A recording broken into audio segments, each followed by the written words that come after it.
ವಿಘ್ನರಾಜ ವಿಶುದ್ಧವಾಣಿ ವಿಶಿಷ್ಟ ವಿಷ್ಣು ವಿಶೇಷ ಶಂಕರ ವಾಯು ಜಲ ಗಗನ ಅನಲ ಅಣು ಓಂಕಾರ ಬ್ರಹ್ಮಾಂಡ ಆದಿ ಮಧ್ಯ ಅಂತದ ವ್ಯಾಪ್ತಕ್ಕೆ ಸಚ್ಚಿತ್ ಆನಂದ ಆತ್ಮಜ್ಞಾನಕ್ಕೆ ರೂಪು ನೂರರ ಶುದ್ಧ ಚೈತನ್ಯಕ್ಕೆ ನಮೋ ನಮಃ.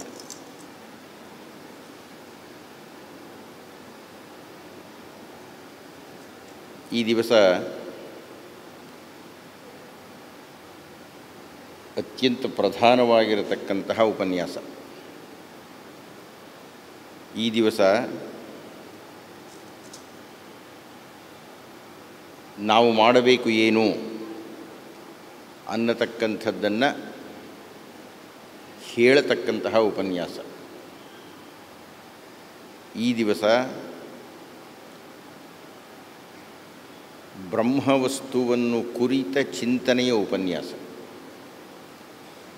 ಈ ದಿವಸ ಯಜ್ಞ ಅಂದರೆ ಏನು, ಕರ್ಮ ಅಂದರೆ ಏನು, ಅಧ್ಯಾತ್ಮ ಅಂದರೆ ಏನು, ಇವುಗಳನ್ನೆಲ್ಲ ಅತ್ಯಂತ ಸ್ಥೂಲವಾಗಿಯಾದರೂ ಅರ್ಥ ಮಾಡಿಕೊಳ್ಳಬೇಕಾದಂತಹ ಉಪನ್ಯಾಸ. ಅದು ಕಾರಣ ತಾವು ದಯಮಾಡಿ ನನ್ನ ಜೊತೆಗೆ ಏಕೀಭವಿಸಿ ಅಧ್ಯಯನ ಮಾಡ್ತೀರಿ ಅಂತ ಅಂದುಕೊಂಡಿದ್ದೇನೆ. 8ನೆಯ ಅಧ್ಯಾಯ ನಿನ್ನೆ ಅದನ್ನು ಪ್ರಾರಂಭ ಮಾಡಿದ್ದೇನೆ. ಅದರ ಹೆಸರೇ ಅಕ್ಷರ ಬ್ರಹ್ಮ ಯೋಗ, ಅಕ್ಷರ ಪರಬ್ರಹ್ಮ ಯೋಗ.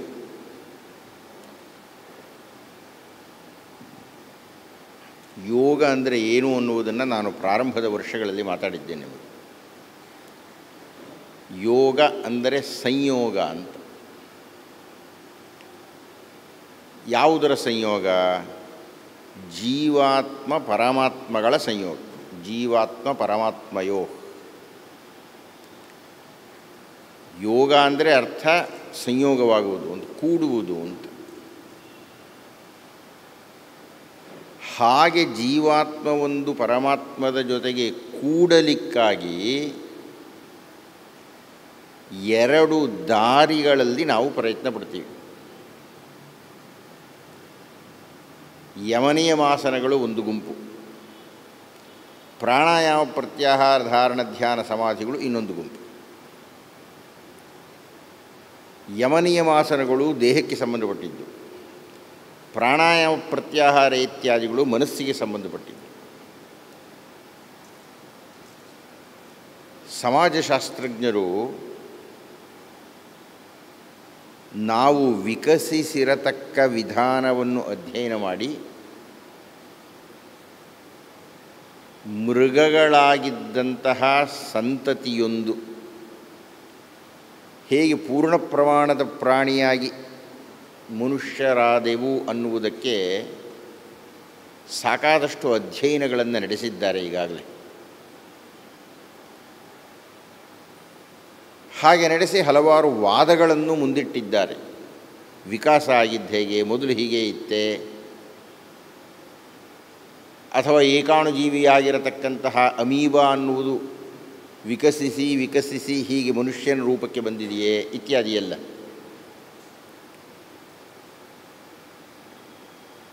ಆದರೆ ಮನುಷ್ಯನಾಗಿ ರೂಪುಗೊಳ್ಳುವುದಕ್ಕೆ ಪ್ರಧಾನವಾದ ಕಾರಣ ಅಂದರೆ ಈ 2 ಕೈಗಳು. ಪ್ರಾಣಿಗಳು 4 ಕಾಲುಗಳಲ್ಲಿ ನಡೀತಾ ಇದ್ದು ಹೇಗೋ ಏನೋ ಯಾವುದೋ ಒಂದು ಕ್ಷಣದಲ್ಲಿ ಮುಂದಿನ ಮುಂಗಾಲುಗಳನ್ನು ಮೇಲೆತ್ತಿ ಕೈಗಳಾದವು. ಮುಂಗಾಲುಗಳ ಮೇಲೆತ್ತಿ ಕೈಗಳಾದವು ತಕ್ಷಣ ಆಯಿತು ಅಂತಲ್ಲ, ಅದಕ್ಕೆ ಸಾವಿರಾರು ವರ್ಷಗಳು ತಗೊಳ್ತು ಹಾಗಾಗಲಿಕ್ಕೆ. ಇಂದು ಎಲ್ಲ ಪ್ರಾಣಿಗಳಿಗಿನ್ನ ಮನುಷ್ಯ ಪ್ರಾಣಿ ಅಂತ ಯಾಕೆ ಹೇಳ್ತೀವಿ ಅಂದರೆ ಪ್ರಾಣ ಇರುವುದರಿಂದ ಪ್ರಾಣಿ ಅಂತ. ಬೇರೆಲ್ಲ ಪ್ರಾಣಿಗಳಿಗಿನ್ನ ಈ ಮನುಷ್ಯ ಅನ್ನುವ ಪ್ರಾಣಿ ವಿಭಿನ್ನವಾಗಿ ವಿಶಿಷ್ಟವಾಗಿ ಇರಲಿಕ್ಕೆ ಕಾರಣ ಏನಪ್ಪ ಅಂದರೆ ಈ 2 ಕೈಗಳು ಹಾಗೂ ಮಿದುಳು. ನೀವು ಕೊಂಚ ಹೊತ್ತು ಯೋಚನೆ ಮಾಡಿ. ಕೈಗಳು ನಮಗೆ ಇಲ್ಲದೆ ಹೋಗಿದ್ದರೆ ಏನಾಗಿರ್ತಾ ಇತ್ತು ಅಂದರೆ ಪ್ರಾಣಿಗಳಿದ್ದಾಗಿರ್ತಾ ಇದ್ವಿ. ಈ ಎರಡು ಕೈಗಳೇ ಮನುಷ್ಯನ ಪ್ರಗತಿಗೆ ಕಾರಣವಾದದ್ದು. ಯಾವುದೋ ಪೊಟ್ರೆಯಲ್ಲಿರ್ತಾ ಇದ್ವಿ, ಯಾವುದೋ ಗವಿಯಲ್ಲಿರ್ತಾ ಇದ್ವಿ. ಈ ಕೈಗಳಿಂದ ಗುಡಿಸಲುಗಳನ್ನು ಕಟ್ಟಿದೆವು. ಮುಂದುವರೆದು ಇಂತಹ ಸೌಧಗಳ ತನಕ ಬಂತು. ವಾಸ್ತು ಪ್ರಜ್ಞೆ ಜಾಸ್ತಿ ಆಯಿತು. ಯಾವುದೋ ಪ್ರಾಣಿಯನ್ನು ಹಿಡಿದು ಬಗೆದು ಕಚ್ಚಿ ಕೊರೆದು ಸೀಳಿ ತಿಂತಾ ಇದ್ವಿ. ಎಲ್ಲ ಪ್ರಾಣಿಗಳು ತಿಂದಾಗೇನೆ. ಆದರೆ ಈ ಕೈಗಳು ಬಂದು ಯಾವುದೋ ಕಲ್ಲನ್ನು ಚೂಪ್ ಮಾಡ್ತು, ಲೋಹದ ಆಯುಧಗಳನ್ನು ತಯಾರು ಮಾಡ್ತು, ಆ ಪ್ರಾಣಿಗಳನ್ನು ಸಾಯಿಸ್ತು, ಪ್ರಾಣಿಗಳ ಸಾಮ್ರಾಜ್ಯದ ಮೇಲೆ ತಮ್ಮ ಆಧಿಪತ್ಯವನ್ನು ಏರ್ಪಡಿಸ್ತು. ಎಲ್ಲಿಯ ತನಕ ಹೋಯಿತು ಅಂದರೆ ಮಾಂಸಾಹಾರಿಯಾಗಿದ್ದಂತಹ ಮನುಷ್ಯ, ಅಂದರೆ ಪ್ರಾಣಿಗಳೆಲ್ಲ ಹಾಗೆ ಇದ್ದಿದ್ದು, ಅದು ಬೇರೆ ಗೊತ್ತಾಗ್ತಾ ಇರಲಿಲ್ಲ. ಸಸ್ಯಾಹಾರಕ್ಕೆ ಪರಿವರ್ತನೆಯಾಗುವಷ್ಟು ಸಂಸ್ಕಾರಕ್ಕೆ ತುತ್ತಾಯಿತು. ಸಂಸ್ಕಾರ ಅಂದರೆ ಸಂಸ್ಕೃತಿ, ಸಂಸ್ಕೃತಿ ಅಂದರೆ ಕೃತಿ ಅಂದರೆ ಕೆಲಸ ಅಂತ. ಕೇವಲ ಶಬ್ದಗಳನ್ನು ಮಾಡ್ತಾ ಇದ್ದಂತಹ ಪ್ರಾಣಿ ವರ್ಗದಿಂದ ಹೊರತಾಗಿ ಶಬ್ದಕ್ಕೆ ಒಂದು ಅರ್ಥ, ಅರ್ಥಕ್ಕೆ ಒಂದು ಲಿಪಿ, ಲಿಪಿಗೆ ಒಂದು ಭಾಷೆ, ಭಾಷೆಗೆ ಒಂದು ಭಾವ, ಆ ಭಾವಕ್ಕೆ ತಕ್ಕಾದಂತಹ ಆಕಾರ, ಮುಖದ ಚಹರೆಯ ಬದಲಾವಣೆ ಮತ್ತು ಅದರ ಅನುಕರಣೆ, ಇದೆಲ್ಲ ಗುಂಪುಗಳಲ್ಲಿ ವಿಕಾಸ ಆಗ್ತಾ ಹೋಯಿತು. ಭಾರತೀಯರೆಲ್ಲ ಒಂದು ಕಡೆ ಸೇರಿದರು. ಈಗ ಉದಾಹರಣೆಗೆ ಭಾರತೀಯ ನೈವೇದ್ಯ ಅಂತ ಇಟ್ಕೊಳ್ಳಿ, ಒಂದು ಪದ. ಇಡೀ ಭಾರತದಲ್ಲಿ ಎಲ್ಲಿ ಹೋದರೂ ನೈವೇದ್ಯ ಗೊತ್ತಿದೆ, ಮಂಗಳಾರತಿ ಗೊತ್ತಿದೆ. ಆದರೆ ಮಂಗಳಾರತಿ ನೈವೇದ್ಯ ಅನ್ನೋ ಎರಡು ಪದಗಳನ್ನು ಅಮೆರಿಕಾದಲ್ಲಿ ಹೇಳಿದ್ರು ಗೊತ್ತಾಗಲ್ಲ ಅವರಿಗೆ, ಇಂಗ್ಲೆಂಡ್ನಲ್ಲಿ ಹೇಳಿದರೆ ಗೊತ್ತಾಗಲ್ಲ. ಅಥವಾ ಇಂಗ್ಲೆಂಡ್ನಲ್ಲಿ ಅಮೆರಿಕಾದಲ್ಲಿ ಇರತಕ್ಕಂತಹ ಪದಬಾಹುಳ್ಯವನ್ನು ನಮ್ಮ ಹತ್ರ ಹೇಳಿದ್ರೆ ನಮಗೆ ಗೊತ್ತಾಗಲ್ಲ. ಹೀಗಾಗಿ ಭಾಷೆ, ಆ ಭಾಷೆಗೆ ಒಂದು ಅರ್ಥ, ಆ ಅರ್ಥಕ್ಕೆ ಒಂದು ಭಾವ, ಆ ಭಾವವನ್ನು ಅರ್ಥ ಮಾಡಿಕೊಳ್ಳತಕ್ಕಂಥ ಒಂದು ಗುಂಪು. ಇಂತಹ ಹಲವಾರು ಗುಂಪುಗಳು ಪ್ರಪಂಚದ ಗೋಳದ ಹಲವಾರು ಕ್ಷೇತ್ರಗಳಲ್ಲಿ ವಿಕಾಸ ಆಯಿತು. ಇದೆಲ್ಲ ಕೈಗಳಿಂದ ಆಗಿದ್ದು, ಜ್ಞಾಪಕ ಇಟ್ಕೊಳ್ಳಿ. ಅದರಲ್ಲಿಯೂ ಭಾಷೆಯೊಂದು ಬರವಣಿಗೆಗೆ ಇಳಿದದ್ದು, ಅಕ್ಷರಗಳ ಸೃಷ್ಟಿಯಾದದ್ದು.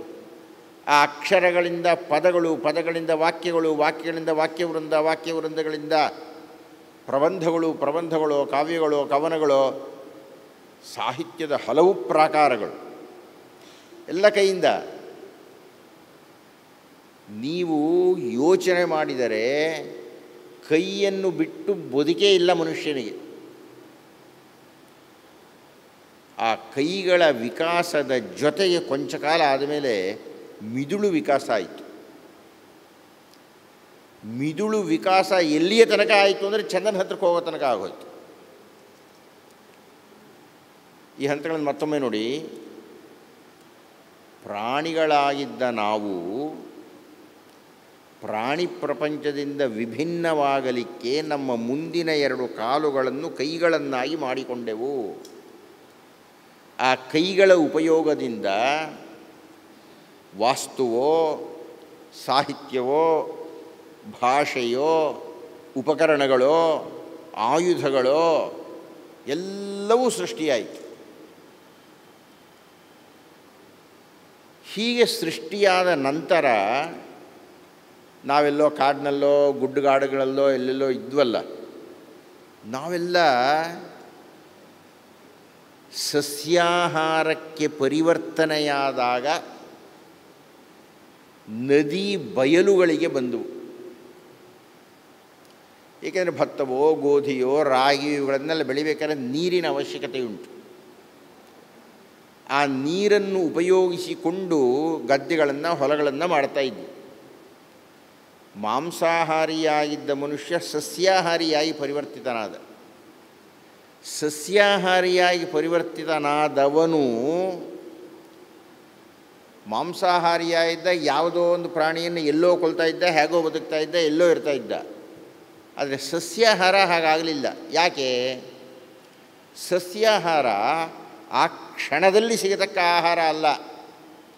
ಭತ್ತ ಆಗಲಿ, ರಾಗಿ ಆಗಲಿ, ಗೋಧಿ ಯಾವುದೇ ಆಗಲಿ ತಿಂಗಳುಗಳು ತಗೊಳ್ಳುತ್ತೆ ಆಹಾರ ಬರಬೇಕಾಗಿದ್ದರೆ.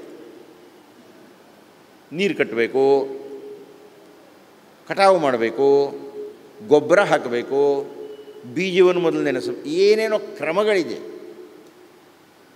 ಇದೆಲ್ಲ ಯಾವುದೋ ಒಂದು ಪ್ರಾಣಿಗೆ ಬಾಣ ಬಿಟ್ಟು ಹೊಡೆದು ತಂದು ಮನೆಯಲ್ಲಿ ಬೇಯಿಸಿ ತಿಂದುಬಿಡೋ ಹಾಗಲ್ಲ. ಬೆಳೆಯನ್ನು ಬೆಳೆದು, ಬೆಳೆಯನ್ನು ಕಟಾವು ಮಾಡಿ, ಆಮೇಲೆ ಅದನ್ನು ಪರಿಶುದ್ಧ ಮಾಡಿ ಅನ್ನವನ್ನೋ ಹಿಟ್ಟನ್ನೋ ಚಪಾತಿಯನ್ನೋ ಮಾಡಬೇಕು ಅಂದರೆ ಕೆಲವು ತಿಂಗಳುಗಳ ಕ್ರಮ ಅದು. ಆ ತಿಂಗಳುಗಳ ಸತತ ಪರಿಶ್ರಮಕ್ಕಾಗಿ ಮನುಷ್ಯ ಏನು ಮಾಡ್ದ, ಎಲ್ಲೆಲ್ಲೋ ಇರೋಕ್ಕಾಗಲ್ವಲ್ಲಪ್ಪ ಅಂಥೇಳಿ ಗುಂಪು ಗುಂಪಾಗಿ ವಾಸ ಮಾಡೋಕ್ಕೆ ಶುರು ಮಾಡಿದ. ಹಾಗೆ ಗುಂಪಾಗಿದ್ದಿದ್ದು ಗ್ರಾಮವಾಗಿ ಸ್ವಲ್ಪ ದೊಡ್ಡದಾಗುತ್ತಾ ಸಾವಿರಾರು ಮಂದಿ ಸೇರ್ಲಿಕ್ಕೆ ಶುರು ಮಾಡಿ ಅದನ್ನು ಒಂದು ಪದದಿಂದ ಕರೆದರು. ಅದೇ ನಗರ ಅಂತ. ದಯವಿಟ್ಟು ಗಮನಿಸಿ, ಯಾವಾಗ ಮನುಷ್ಯ ಮರದ ಪೊಟರೆಯಲ್ಲಿ ಬದುಕುತ್ತಾ ಇದ್ದವನು, ಯಾವುದೋ ಒಂದು ಎಲೆಯನ್ನೋ ಸತ್ತ ಮೃಗದ ಚರ್ಮವನ್ನು ಸೊಂಟಕ್ಕೆ ಸುತ್ತಕೊಳ್ತಾ ಇದ್ದವನು, ವಸ್ತ್ರವನ್ನು ನೇಯ್ದು ಮನೆಗಳಲ್ಲಿ ಬದುಕಿ ನಗರಗಳಲ್ಲಿ ನಿವಾಸ ಮಾಡಲಿಕ್ಕೆ ಶುರುವಾದ ಮೇಲೆ ಅವನಿಗೆ ಒಂದು ಹೆಸರು ಬಂತು. ಆ ಹೆಸರೇನಪ್ಪ ಅಂದರೆ ನಾಗರಿಕ.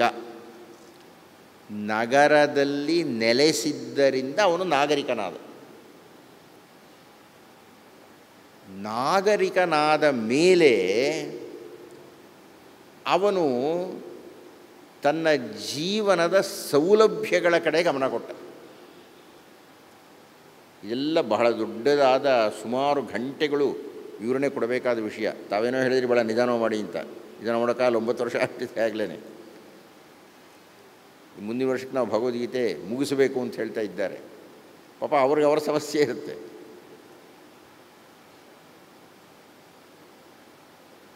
ನೋಡಿ, ಈ ವಾಕ್ಯವನ್ನು ಮರದ ಪೊಟರೆಯಲ್ಲಿ ಎಲೆಗಳನ್ನು, ಸತ್ತ ಮೃಗದ ಚರ್ಮವನ್ನು ತನ್ನ ಮಾನಧಾರಣಕ್ಕಾಗಿ ಸುತ್ತುಕೊಳ್ಳುತ್ತಾ ಇದ್ದಂತಹ ಮನುಷ್ಯ ಈ ಹೊತ್ತು ಈ ವಸ್ತ್ರ ವಿನ್ಯಾಸದಲ್ಲಿ ಕುಳಿತುಕೊಂಡಿದ್ದಾನೆ ಅಂದರೆ ಕೋಟಿ ವರ್ಷಗಳಾಗೋಯ್ತಲ್ಲಿ. ಆ ವಿಕಾಸ ಅಷ್ಟು ಸುಲಭವಾಗಿ ಆಗಲ್ಲ, ನಿಧಾನವಾಗಿ ಆಗ್ತಾ ಬಂತು. ಒಂದು ಸಲ ನಾವು ಹೀಗೆ ಕುಳಿತುಕೊಂಡ್ವಲ್ಲ, ಕುರ್ಚಿ ಅನ್ನೋದನ್ನು ಕಂಡು ಹಿಡಿದ್ವಿ ನಾವು, ಒಂದು ವಿಶೇಷ ಜ್ಞಾನ. ನೆಲದ ಮೇಲೆ ಕೂತ್ಕೊಳ್ತಾ ಇದ್ವಿ. ಹಾಕಿ ಕೂತ್ಕೋಬೇಕಾದ್ರೆ ಅದಕ್ಕೇನೋ ಪದ್ಮಾಸನ ಅಂತ ಒಂದು ಸ್ಥಿರವಾಗಿರತಕ್ಕಂಥ ಆಸನವನ್ನು ರೂಢಿಸಿಕೊಂಡ್ವಿ. ಆದರೆ ಬರ್ತಾ ಬರ್ತಾ ಆಮೇಲೆ ನೆಲದ ಮೇಲೆ ಕುಳಿತುಕೊಳ್ಳುತ್ತಿದ್ದ ನಾವು ಮೇಲೆ ಕುಳಿತುಕೊಳ್ಳೋದಕ್ಕೆ ಶುರು ಮಾಡಿದ ಮೇಲೆ ಪದ್ಮಾಸನ ಹೋಯಿತು. ಪದ್ಮಾಸನದ ಅಸ್ತಿತ್ವ ಇಲ್ಲದೇ ಇರು ಕೂತ್ಕೊಳ್ತಾ ಇದ್ವಿ ಮೊದಲು. ಹಾಕಿ ಕೂತ್ಕೊಂಡ್ವಾ, ಕುಳಿತುಕೊಳ್ಳಲಿಕ್ಕೆ ಶುರು ಮಾಡಿದಾಗ ನಮ್ಮ ಬೆನ್ನು ಮೇಲಿನ ಬಿಗಿತ, ನಾವು ಯಾವುದನ್ನು ಆಧರಿಸದೆ ನೆಟ್ಟಗೆ ತತ್ರ ಸ್ಥಿರ ಸುಖಮಾಸನಂ ಅಂತ ಸ್ಥಿರವಾಗಿ ಕುಳಿತುಕೊಳ್ಳುತ್ತಾ ಇದ್ದದ್ದು ಹೋಗಿ ಬಗ್ಗಲಿಕ್ಕೆ ಶುರುವಾಯಿತು ಬೆನ್ನು. ನಾವು ಹೀಗೆ ಕೂತ್ಕೋಬೇಕಾಗಿಲ್ಲ. ನಿಮಗೆ ಜ್ಞಾಪಕ ಇರುತ್ತೆ ಅಂತ ಕಾಣುತ್ತೆ. ಪ್ರಾರಂಭದ ವರ್ಷಗಳಲ್ಲಿ ನಾನು ಪದ್ಮಾಸನದಲ್ಲಿ ಕೂತ್ಕೊಳ್ತಾ ಇದ್ದೆ, 3 ಗಂಟೆ ಕೂತ್ಕೊಳ್ತಾ ಇದ್ದೆ. ಹೃದಯದ ಶಸ್ತ್ರಚಿಕಿತ್ಸೆ ಆದಮೇಲೆ ನಾವು ಹೀಗೆ ಹಾಕಿ ಕೂತ್ಕೊಳ್ಳೋಕ್ಕಾಗಲ್ಲ, ಕಾಲದಲ್ಲಿ ನರ ತೆಗೆದಿರೋದ್ರಿಂದ. ಹೀಗೆ ಕುಳಿತುಕೊಳ್ಳುವುದಲ್ಲ, ಹೀಗೆ ಕುಳಿತುಕೊಂಡ್ರೆ ಕೊಂಚ ವಯಸ್ಸಾದ ಮೇಲೆ ಬೆನ್ನೋವು, ಸೊಂಟ ನೋವು ಎಲ್ಲ ಬರುತ್ತೆ. ಅಂದರೆ ನಾವು ನಮ್ಮ ಸ್ವಂತ ಶಕ್ತಿಯ ಮೇಲೆ ಕುಳಿತುಕೊಳ್ಳುತ್ತಿದ್ದವರು ಈಗ ಮತ್ತೊಂದರ ಮೇಲೆ ಅವಲಂಬಿತರಾದವು. ಬರೀ ಕೂತ್ಕೊಳ್ಳೋದಕ್ಕೇ ನಮಗೆ ಕುರ್ಚಿ ಬೇಕು ಅಂದ್ವಿ. ಒಂದು ಕಾಲದಲ್ಲಿ ಜ್ಞಾನವೆಲ್ಲ ತಲೆ ಇಲ್ದಿರಬೇಕಯ್ಯ ಅಂತ ಇದ್ವಿ. ವೇದಗಳೆಲ್ಲ ತಲೆಯಲ್ಲಿ ಉಳಿಸಿಕೊಂಡು ಋಗ್ವೇದ ಅನ್ನತಕ್ಕಂಥದ್ರೊಳಗೆ 10,552 ರುಚೆಗಳಿದೆ. ಯಜುರ್ವೇದದಲ್ಲಿ 2,198 ಯಜುಸ್ಗಳಿವೆ. ಸಾಮವೇದದಲ್ಲಿ 1,549 ಸಾಮಗಳಿವೆ. ಅಥರ್ವದಲ್ಲಿ 6,000 ಅಥರ್ವಗಳಿದೆ. ಇಷ್ಟೆಲ್ಲ ತಲೆಯಲ್ಲಿರ್ತಾ ಇತ್ತು. ಆದರೆ ಯಾವಾಗ ನಾವು ಅಚ್ಚು ಹಾಕಲಿಕ್ಕೆ ಶುರುವಾದೆವೋ ನಾವು ನೆನಪಿನಲ್ಲಿ ಇಟ್ಟುಕೊಳ್ಳುವುದನ್ನು ಬಿಟ್ಟು ಪುಸ್ತಕಗಳನ್ನು ಹಿಡ್ಕೊಂಡ್ವಿ.